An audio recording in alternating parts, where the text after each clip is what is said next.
let's talk about this housing for all package. So right now, just to be very clear about this, and he started with the right order. First, you start a movement. You can't even have a prayer of passing anything like this without mobilizing millions of people. Bernie Sanders has that. And now he's putting out policies that people really should actually read.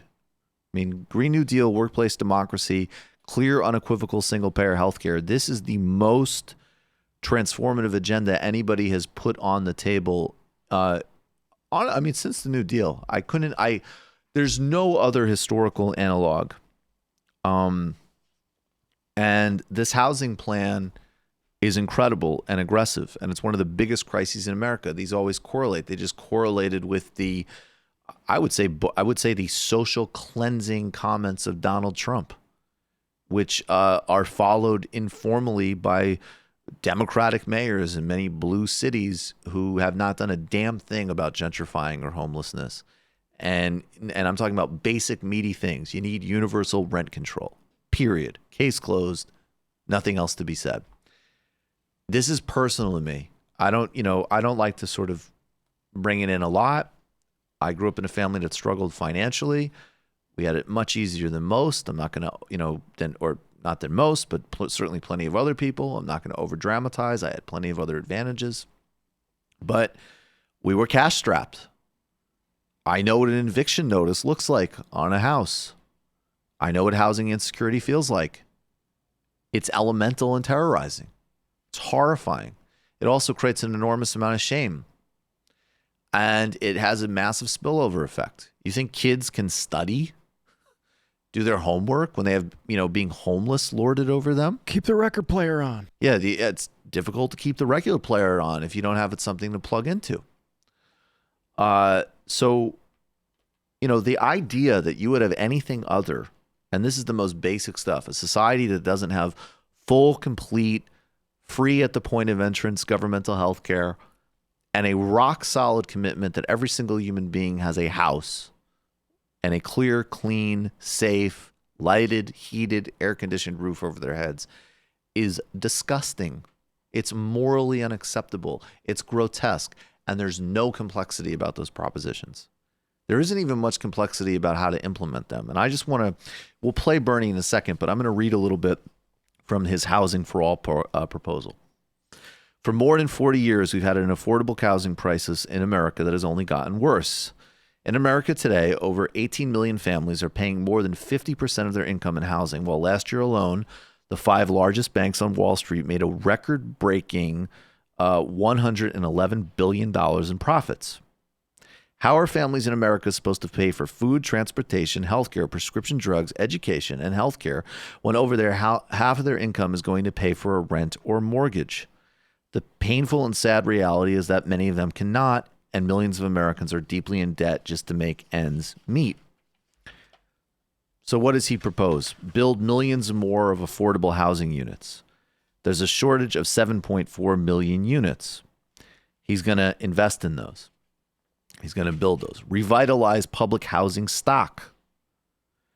For decades, our nation has failed to provide adequate funding for public housing, causing our public housing stock to fall into a state of complete disrepair.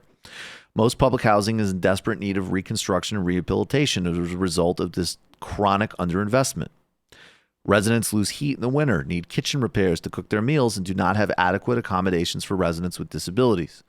Public housing residents should not be forced to live in unhealthy and unsafe conditions because of a massive underinvestment in these facilities. He'll invest $17 billion to repair and modernize public housing and make it accessible, and also with high-speed broadband internet. Make rent affordable. We need to fully fund Section 8 rental assistance. That's the reason my family wasn't homeless several times.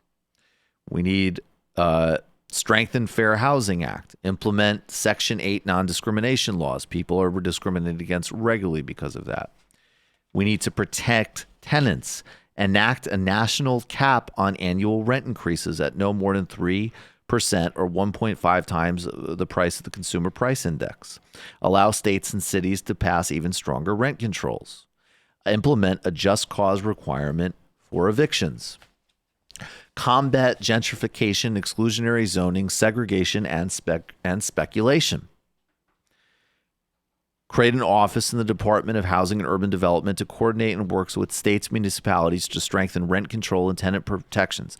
Implement fair and inclusive zoning ordinances, streamline review process, and direct funding where these changes are made. Goes on to talk in detail about fighting redlining housing discrimination. Restrictive zoning ordinances are a racist legacy of Jim Crow efforts to enforce segregation. We need to make federal housing and transportation funds contingent on remedying these zoning ordinances and coordinate with state and local officials to ensure equitable zoning.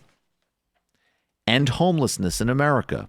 Prioritize 25,000 affordable housing trust fund sites in the first years to house the homeless. Housing for all. Expand sustainable home ownership. When Bernie was mayor of Burlington, Vermont, he took a lead in establishing the first municipality-funded land trust to provide affordable home ownership to opportunities to working families. Now called the Champlain Housing Trust, it manages over 600 shared equity homes and has helped over 1,000 families become first-time home buyers. I have talked personally to working-class people in Burlington who still cannot believe their good fortune and their lives have been utterly transformed by that policy. And it goes on and on and on. And then of course, there's a huge section on ending predatory lending and modern day redlining. End the mass sell of mortgages to Wall Street to vulture funds and thoroughly investigate and regulate the practice of large rental housing investors and owners. Make data such as evictions and rent increases and safety violations for landlords available to the public and the Department of Housing and Urban Development. Increase enforcement to protect families against fraudulent, deceptive, and abusive lending practices. Now, and this is key because these are all fundamental, necessary policies that will help every single person in this country that needs it. And of course, there is significant gender and racial disparities at work here as well, which this covers while raising the baseline of social justice for all. And there's a green section, which includes weatherizing homes, energy assistance, which is incredibly important. Another thing that I've dealt with personally growing up, and decarbonizing housing through a Green New Deal. And this is on top of an incredible plan to get restitution to families who were defrauded by various fraudulent payday lenders and so on. This bill is unparalleled. Now, it's depressing that it's unparalleled. It's depressing that it's the best thing on tap, but it is. And this is another thing that's been put on the table here, which is that if you actually care about these things, if you're actually serious about ending homelessness, putting everybody in a home, having a national rent control, there's one candidate for that. And here's Bernie Sanders distilling it in Las Vegas. I think for the first time are going to set standards in terms of how much landlords can raise rents. Because what you're seeing in communities all across this country, not every community, but communities all over this country, is a process of gentrification, where wealthy real estate developers are coming in and they are buying out housing and making it into very expensive housing, and in the process forcing working class people to leave the homes and communities they have lived in for their entire lives. So we're going to have standards with some flexibility in it for cities and states, but standards that say to landlords all over this country that in the midst of a major national housing crisis, where so many of our people cannot afford the housing that they need, you just cannot raise your rents to any level you want. Time to get serious. Time to get serious. This is a generational opportunity. And if you've had some elemental interactions with these types of issues he's talking about, I've also lived for many years without health insurance. I mean, that's part of the reason that I take this really seriously and I'm really passionate about this. And there's still implications for people that are very close to me. This is elemental stuff. It shouldn't be elemental stuff. This should be a baseline that everybody shares. But even the other candidates who are closest to him in terms of, being not as bad as, a Biden or whatever, are not touching this stuff.